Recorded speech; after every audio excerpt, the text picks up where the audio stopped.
आइए दबिस्तान दिल्ली के नुमाइंदा शायर खूबसूरत शायरी अपनी टकसाली जबान और उर्दू शायरी और उर्दू गजल के साथ तमाम तर तहदारियों के साथ इंसाफ करते हुए पूरी दुनिया में हिंदुस्तान से अमेरिका तक हमारे मुल्क की कौमी यकजहती, हमारे मुल्क की गंगा जमनी सांझी विरासत का तारुफ कराने वाले जनाब इकबाल अशर से मैं बहुत ही मोहब्बत के साथ गुजारिश कर रहा हूँ तशरीफ लाएं और अपने खूबसूरत कलाम से नवाजें। जनाब इकबाल अशर साहब माइक। मैं कोई गुफ्तगू कर ही नहीं सकता, वक्त ही नहीं है।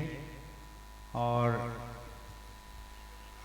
काशिफ हसनैन साहब को मुबारकबाद पेश करता हूँ। आजमगढ़ से मेरा बहुत पुराना ताल्लुक़ है। मैं मिर्ज़ा फरीदुल हसन बेग साहब का एक मुशायरा हर 2 बरस बाद या 3 बरस बाद अनजान शहीद में मुनक़िद कराता हूँ। और मेरी कोशिश ये है कि कम अज़ कम इतनी तब्दीली तो आज़मगढ़ में आनी ही चाहिए मुशायरों में कि ये गमछे उछलने बंद होने चाहिए। मुझे बड़ी तकलीफ़ होती है 2006 में जब मैंने अनजान शहीद में पहला मुशायरा कराया था, उस वक्त भी ये गमछे उछल रहे थे शायरात के पढ़ने पे। और अब आलम यह है कि खूबसूरत शायरों के पढ़ने पर भी गमछे उछाले जा रहे हैं। तो ये बंद होना चाहिए। मेरी 10 बस्ता गुजारिश है। आप वो हैं कि जो खुद उस स्कूल तामीर करते हैं अपने पैसे से। पूरी दुनिया में कोई ऐसी बस्ती, कोई ऐसा खत्ता नहीं है।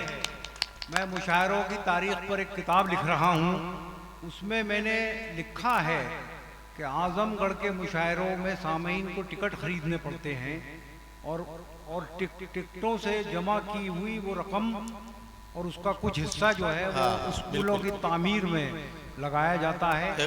दुनिया में ऐसी मिसाल और हिंदुस्तान के किसी खत्ते में नहीं मिलती। जी जी जी बेशक। तो इकबाल भाई, अनजान शहीद से मेरे ख्याल से तकरीबन बहुत सारे 10-20 लोग तो कम से कम होंगे ही अनजान शहीद से जो यहाँ सुनने के लिए आए हैं। सब इस जानिब बैठे हुए हैं। मुलाजा फरमाए। बस जी मेरी गुजारिश है कि कैफी आज़मी, खलीलुर रहमान आज़मी और शिबली नोमानी की इस सरजमीन की का जो वक़ार है उसको जहन में रखा जाए हमेशा, और इसका परचम हमेशा बुलंद रहे आज़मगढ़ का। मैं ऐसी दुआ भी करता हूँ और ऐसी तवक्को भी रखता हूँ आप लोगों से। मुलाज़ा फरमाए चंद शेर। उसे बचाए कोई कैसे टूट जाने से,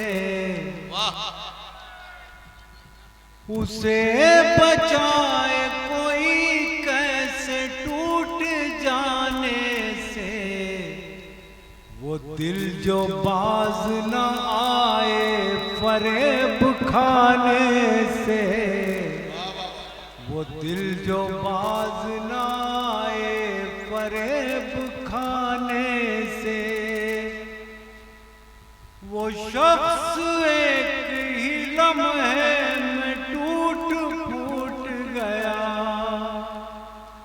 वो शख्स एक ही लम्हे में टूट फूट गया, जिसे तराश रहा था मैं एक ज़माने से, तराश रहा एक ज़माने से। रुकी रुकी सी नजर आ रही है नब्ज़े हयात, रुकी रुकी सी नजर आ रही है नब्ज़े हयात। ये कौन उठ के गया है मेरे सराहने से, ये कौन। और ये जो चचा हैं, अगर किडनैप करना कोई कानूनी जुर्म ना होता तो मैं इन्हें दिल्ली ले जाता अपने साथ। ये जो चचा है हमारे बहुत ही बेहतरीन इंसान है। मैं इनकी फरमाइश पर ही ये गज़ल पढ़ रहा हूँ। मुलाज़ फरमाए ये शेर बतौर खास। अरे बेटा आप तो चुप होकर बैठ जाओ थोड़ी देर हैं? ये कौन उठ के गया है मेरे सराहने से,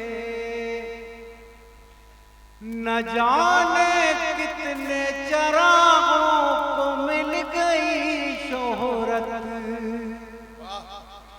न जाने कितने चरागों को मिल गई शोहरत, एक आफताब के बेवक्त डूब जाने से, एक आफताब के बेवक्त डूब।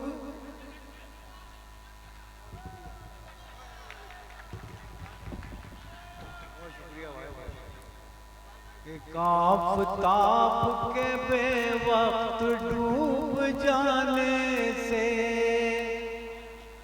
उदास छोड़ गया वो हर एक मौसम को, उदास छोड़ गया वो हर एक मौसम को। गुलाब खिलते थे कल जिसके मुस्कुराने से, गुलाब खिलते थे कल जिसके मुस्कुराने से। अरे ऐसे चाय वाले भाई इन्हें हटाइए यहाँ से। भाई साहब एक गजल पढ़ रहा हूँ, इन्हें हटा दीजिए यहाँ से। बस भाई देखिए बीच में डिस्टरबेंस मत कीजिए, आखिरी 5 मिनट बाकी हैं। एक गजल के लिए एक गजल पढ़ रहा हूँ। जी जी सुन लीजिए जी। बड़े भाई मुलाज़ा फरमाए। ठहरी ठहरी सी तबीयत में रवानी आई, ठहरी ठहरी सी तबीयत में रवानी आई, ठहरी ठहरी सी तबीयत में रवानी आई। आज फिर याद मोहब्बत की कहानी आई, आज फिर नींद को आँखों से बिछड़ते देखा, आज फिर नींद को आँखों से बिछड़ते देखा। आज फिर याद कोई चोट पुरानी आई, मुद्दतों बाद चला उन पे हमारा जादू, मुद्दतों बाद चला उन पे हमारा जादू, मुद्दतों बाद हमें बात बनानी आई, मुद्दतों बाद मयसर हुआ माँ का चल, मुद्दतों बाद मयसर हुआ माँ का चल, मुद्दतों बाद हमें नींद सुहानी आई। इतनी आसानी से मिलती नहीं फन की दौलत, इतनी आसानी से मिलती नहीं फन की दौलत, इतनी आसानी से मिलती नहीं फन की दौलत। ढल गई उम्र तो गजलों पे जवानी आई,